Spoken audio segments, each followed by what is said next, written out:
Even though I'm Presbyterian, I let Baptists build on my Minecraft server because I don't actually think they're going to hell.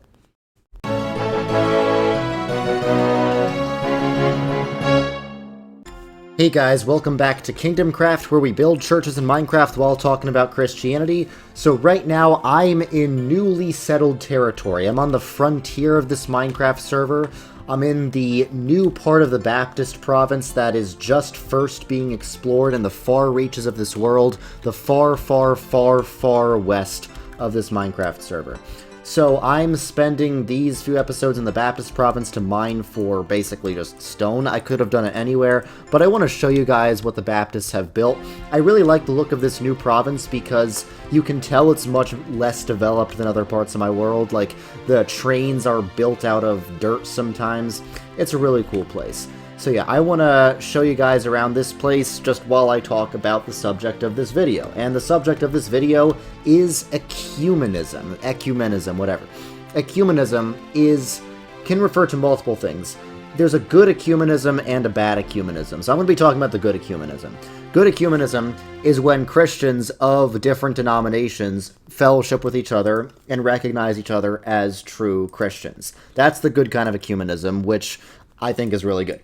The bad kind of ecumenism, or at least I think it's bad, is when people of different religions will fellowship with each other and worship with each other and affirm their religions as true paths to God. That is what I consider the bad kind of ecumenism, because Jesus is the way, the truth, and the life, as he says in the book of John. No one comes to the Father except through him. There's many, many reasons why we should reject worship with any other religions, or that any other religions are even somewhat of a path to God. I firmly reject that. What I'm talking about in this video is intra-Christian ecumenism. Ecumenism between Baptists and Presbyterians and Lutherans and Methodists and Roman Catholics and Eastern Orthodox. This entire Minecraft server is ecumenism. This entire Minecraft... What are they talking about in chat? I sometimes turn off the chat because they act like total monkeys in the chat, but sometimes I don't even know what they're saying because I'm not focusing on what they're saying. I'm focusing on what I'm talking about in the video. So sometimes they talk about totally unhinged things. I don't even notice it until people point it out to me in the comments of the videos after I upload them. But anyway. Yes, this entire Minecraft server, despite the fact that there's some interesting behavior from the people on it, I do think it's a good example of ecumenism. It's an ecumenical server. We have provinces for each denomination, and you're only allowed to build in the province of your denomination, but you can visit each other's provinces, you can explore, you can appreciate them, and everyone does more or less get along on this server. There was like a LARPy war between the Catholic province Petria and the Lutheran province Nuclea over like a tiny bit of territory, but it was just for the sake of LARPing. It wasn't like serious. It wasn't a serious conflict. If it was, I would have put a stop to it. But since it wasn't, I said, you guys can fight as long as you make good videos about it. Okay, this is, yeah, you can see this is clearly less developed than the main Baptist province. Like in the urban area of Iapeta, the Baptist province, like all the trains look super developed and stuff, and there's skyscrapers everywhere. But you can tell this is just being settled. Alright, so yeah. This is an ecumenical Minecraft server. We have a province for each of the 12 major denominations. That is Presbyterians, Lutherans, Anglicans, Methodists, Reformed, Baptists, Congregationalists, Roman Catholics, Eastern Orthodox, Oriental Orthodox, Assyrian Church of the East, and the miscellaneous category that's basically evangelicals and Pentecostals. So it's a very good example of ecumenism. And I think it's important that all of these denominations recognize each other as Christian. And I think the vast majority of Christians think this as well, even if every group does have fundamentalists that don't think this. That is not the mainstream position of Christians today. Now, why is this even a debate? Well, it's because the more traditional view of all of these denominations is a less ecumenical view. And the ecumenical movement was really more of a 20th century thing. In the 20th century, all these denominations, which had previously considered each other heretical to some degree, sort of came together and began recognizing each other as true Christians. The ecumenical movement was started by Protestants, but it was adopted to varying degrees by non-Protestants as well. And some denominations are more willing to accept ecumenism than others. But basically, Christian ecumenism is the idea that all Christians are Christian. Now, I think it does have limits, like, obviously this doesn't include Mormons and the Jehovah's Witnesses. Like, there are boundaries. I'm not denying that boundaries exist, but ecumenism was basically expanding where the boundaries are. Expanding the boundaries from just your denomination expanding the boundaries from just your denomination to basically all of traditional creedal Nicene Christianity, or at least Christianity that does not contradict Nicene Christianity. So, traditionally, Protestants were the most ecumenical between Protestants, Catholics, and Orthodox, but still less so. Like, Calvin and Luther affirmed that there were true churches within Roman Catholicism, but generally they called the Pope the Antichrist. And they were like, yeah, Rome is a harlot. It's like the whore of Babylon. And you can... I would disagree with those statements of theirs. I don't think the Pope is the Antichrist. I'm not a fundamentalist Protestant. I don't actually have to believe every single thing that every Protestant reformer ever said. I think that view of theirs comes from a faulty historicist interpretation of Revelation, whereas I tend to favor a more preterist or an idealist interpretation of Revelation. So that's one reason why I can just disagree with what they said about that. But also, like, we can point our finger at the reformers for not being that ecumenical, but when you're at war with, like, another denomination and they're killing your family, it's kind of hard to say, well, we're all brothers in Christ, we're all like Christians, right? No, when there are political tensions between these groups, it's kind of hard for them to recognize each other as true Christians. That's why today, like, conservative Catholics and conservative Protestants are often willing to recognize each other as true Christians, but it's hard for conservative Christians and more liberal Christians to recognize each other as true Christians. Now, I think theologically liberal Christians deny the essence of Christianity a lot of the time, so I don't think they're true Christians, but there are Christians who are politically liberal. I think there's cognitive dissonance involved in that, but just, you're not damned by cognitive dissonance, okay? So because of political tensions in our day and age, it can be harder for, like, a conservative Protestant to recognize a liberal Protestant as Christian than for them to recognize, like, a conservative Catholic. Because back then, back during the 1600s and 1500s and all those wars of religion, back then, it was hard for Protestants and Catholics to recognize each other as true Christians. In some extreme cases, Calvinists and Lutherans wouldn't even accept each other as true Christians because of political tensions. Again, when you're at war with another group, it is hard to recognize them as the same religion as you. That's just how it is. And that's why we should be careful not to conflate faith and politics. Faith and politics influence each other, that's for sure. But we should not conflate the cause of the gospel with the cause of any one particular nation. And that's what Karl Barth warns us about.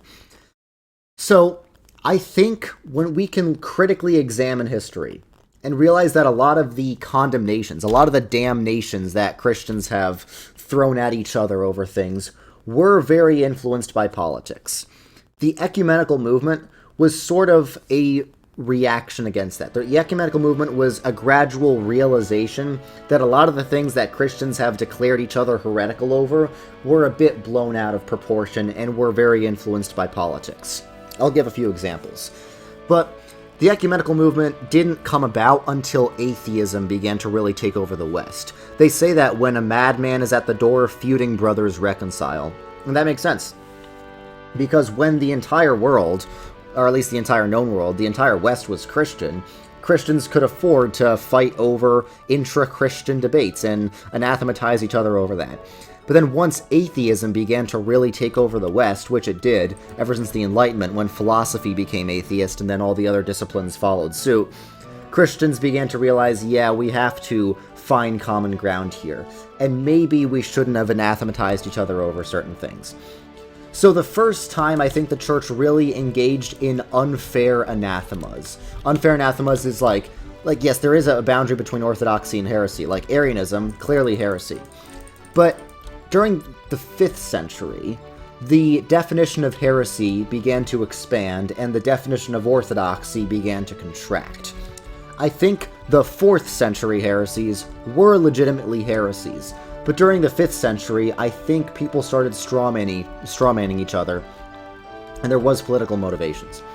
So in the 4th century, Emperor Constantine converted the Empire of Rome, the Roman Empire, to Christianity, and he wanted the church to be unified, so he asked the bishops to gather at Nicaea to clarify what Christianity is, and they all basically agreed Jesus was God, but this guy Arius, this priest Arius, was like, no, Jesus is not God, he's created by God. And the Council of Nicaea was convened to resolve that crisis, because everyone was saying that that's a heresy, but Arius kept teaching that, and for, like, much of the 4th century, a lot of the church was actually falling to Arianism. So the Council of Nicaea was necessary to address Arianism. And then after that, there were still some heresies regarding the Holy Spirit and the humanity of Christ that had to be addressed at the Council of Constantinople. But once that happened, these emperors began to realize, hey, these ecumenical councils are pretty cool, and they began to be very useful for them to clarify doctrines. So then you got to the councils of Ephesus and Chalcedon that dealt with the heresies of Nestorianism and Miaphysitism. And on the surface, it really seems like those heresies are heresies. Like Nestorianism, you're splitting the natures, you're saying Jesus is 2 persons, obviously that's heresy. And Miaphysitism, you're mixing the natures, obviously that's heresy. But when you really look at that debate from all sides, from the 5th century debates, from all the perspectives, and you actually listen to sources from modern-day Oriental Orthodox Christians who are descended from the Miaphysites, and modern-day Assyrian Church of the East Christians who are descended from the Nestorians, you realize a lot of it came down to politics and terminology. Like, all sides affirm Jesus is God, he's truly human, and he's one person. One person, truly human, truly God. The nuances are more about how certain terms are used than what they actually believe. There is a difference in substance, but it's a very minute difference in substance. I think common sense would say that you really think Jesus would say, away from me, to people who got some of the nuances of his hypostatic union slightly wrong. Use your common sense. You could make an argument. Yes, you can make an argument that, yes, even the most minute Christological differences are an issue of orthodoxy versus heresy. You could make that argument. I'm not saying you can't. I'm just saying use your common sense, right? So, it's not just me saying this. The ecumenical movement got prominent leaders in all 4 of the major apostolic churches, Catholicism, Eastern Orthodoxy, Oriental Orthodoxy, and the Assyrian Church of the East, to basically admit that these anathemas were blown out of proportion. It's not just Protestants saying this. Protestants were the first to say this. But then, during the 20th century, during the ecumenical movement, you had people like Pope John Paul II of the Roman Catholic Church saying the Nestorians were unjustly excommunicated. I don't think he said the Council of Ephesus was wrong, because what the Council of Ephesus condemned was legitimately heresy. Denying that Mary is the Mother of God is heresy, but at the end of Nestorius' life, he admitted that Mary is the Mother of God. So, modern evangelicals are often more Nestorian than Nestorius, and the literal Nestorian church that is descended from Nestorius. So there's a difference between classical Nestorianism and true Nestorianism. Classical Nestorianism is heresy. Classical Nestorianism is what the Council of Ephesus condemned. True Nestorianism is what Nestorius and the Nestorian Church actually taught. And there still is a difference. It's not purely an issue of politics or terminology. Politics and terminology did cloud the issue, that's for sure. And again, it's not just me saying this, it's prominent leaders in all the major denominations. So, leaders of the Eastern and Oriental Orthodox churches have often said that they mainly split over terminology, and mainly were strawmanning each other. Now, you'll still find people on both sides, mainly on the internet, who are like, no, this is actually a really big deal. We can't reunite. Well, that's total heresy. But that doesn't really represent the leadership of those churches. There's a profound difference between, like, the leadership of those churches and the online representatives of those churches. Same with Vatican II and the Catholic Church. Vatican II said that Protestants are departed brethren. Before Vatican II and the Catholic Church, it was understood that if you're not Roman Catholic, you're going to hell. No exceptions. That's what Unum Sanctum says. Vatican II reinterpreted Unum Sanctum. I would say it's a contradiction, but, a lot of Catholics would tell me it's not a contradiction, it's just a reinterpretation, and I'll give them the benefit of the doubt here. Maybe you could make that case. I still think that it's a contradiction, but you know what I mean. All denominations in the 20th century became more inclusive. I do think it went too far in some cases. There are some cases of Catholics and mainline Protestants affirming that Muslims can be saved. I wouldn't agree with that. Like, Pope Francis, I hope he's still alive by the time this video is posted, because he's in critical condition in the hospital while I'm recording this video. I think Pope Francis is good in many ways. He's probably the most pro-Protestant pope. I don't think he's a liberal. I do think he's too ecumenist, though, because he did make a quote recently, he did make a statement saying, like, oh, all these religions are different languages to speak about God and different paths to God. And we should not say that. We shouldn't say that. But I think overall, Pope Francis has done more harm than good to Christianity. Global Christianity, whether Catholicism or Protestantism. So why is ecumenism good? We can recognize that it has happened in every major denomination. But why is it good? Well, I see different denominations as provinces of the kingdom of God. And we should see them as provinces of the kingdom of God. Because that concept does not erase the distinction between denominations, but it also provides a model for unity. There are two bad models of unity, and one good model of unity, I think. What I call the, so there's the, like, assimilation model of unity, where basically one denomination says, yeah, we can all unite if you guys all start agreeing with me. Like, it'd be like if I said, hey, I support all Christians uniting by joining the PCUSA and becoming, you know, Presbyterians who affirm the Westminster Confession of Faith.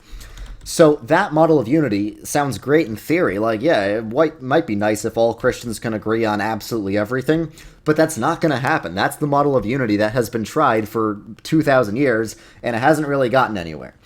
So that model of unity basically says, yeah, you guys all just have to agree with me. We'll be united once you guys are defeated. So it's like, yeah, we will have world peace and world unity if one empire conquers the entire world. But that's not generally what people mean by world peace and world unity. So that's one model that doesn't work. Another model that doesn't work is basically forgetting distinctions. Acting like there aren't different provinces of the kingdom, acting like denominations don't matter. So if the assimilation model is like the traditional Catholic or Orthodox model, then the sort of erasing distinctions is either the liberal model or the non-denominational model. The liberal model says none of our beliefs matter whatsoever, we're literally just like a social justice club, and that's ridiculously cringe. The non-denominational model is a bit better because it says there's some core Christian beliefs we can unite around, but we should never talk about anything that's not a core Christian belief.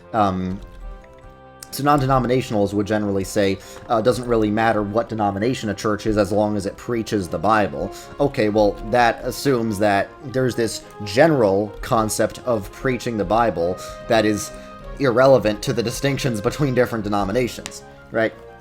So that model also doesn't work. And distinctions are good. Distinctions are a beautiful thing. Variety and diversity is a good thing.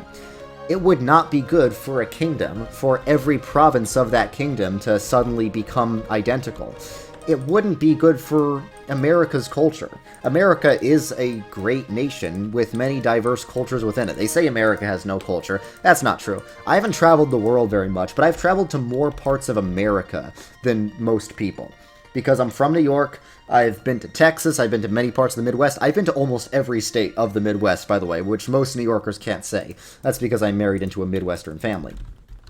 Most New Yorkers cannot say that. I've been to Kansas so many times, I've been to Nebraska many times, I've been to South Dakota, I've been to Ohio many times. Seriously, I've gone on adventures no other New Yorker has. But I think it would be bad for American culture if all the states suddenly became identical, and we are starting to see that with the urban monoculture. I admit that in some of my videos and in some of my just life, I exaggerate my New York accent, but my justification for doing so, aside from being cringe and a LARPer, my justification for doing so partially is the fact that it is bad, I think, that regional American accents are disappearing. If you're American, you'll notice something. Older people have accents and younger people don't. In New York, the older people all have New York accents or Long Island accents, but the younger people just have generic American accents. In Texas, the older people have Southern accents.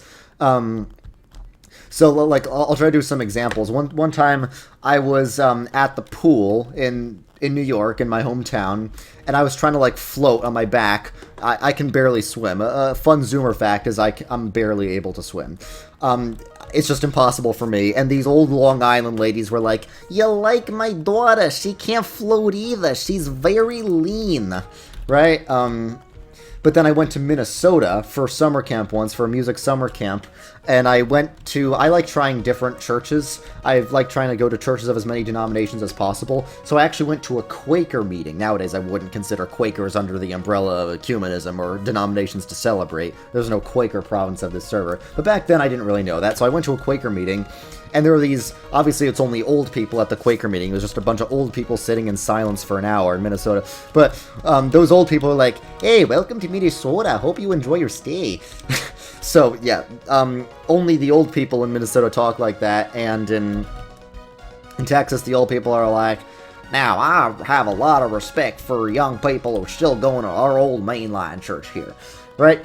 I probably did a bad Texas accent. All Southern accents sound the same to me. Some people say, "Oh, bro, you gotta know the difference between like a Tennessee accent and like a Georgia accent and a Texas accent." Look, it all sounds like "I need my guns and my tractor." That's what all Southern accents sound like to me, a Yankee. Yes, I know I'm a snob, deal with it. The point is, I went on a huge tangent. The point is that diversity is good.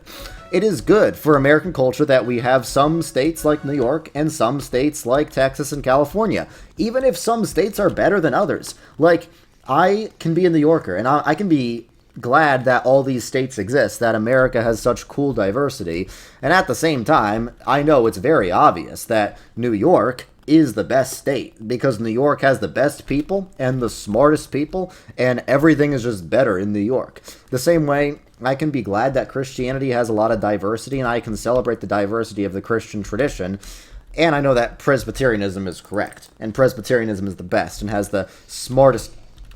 Okay, that creeper was Baptist. Presbyterianism has the smartest people. Okay, guys, so that's basically why I think ecumenism is actually a good thing. Ecumenism means you have more tradition. Ecumenism means you have kingdom theology. Ecumenism means Christians can unite against atheists. Ecumenism means Christians aren't damning each other to hell for political reasons. So, guys, thank you all for watching this video, and I will see you guys later.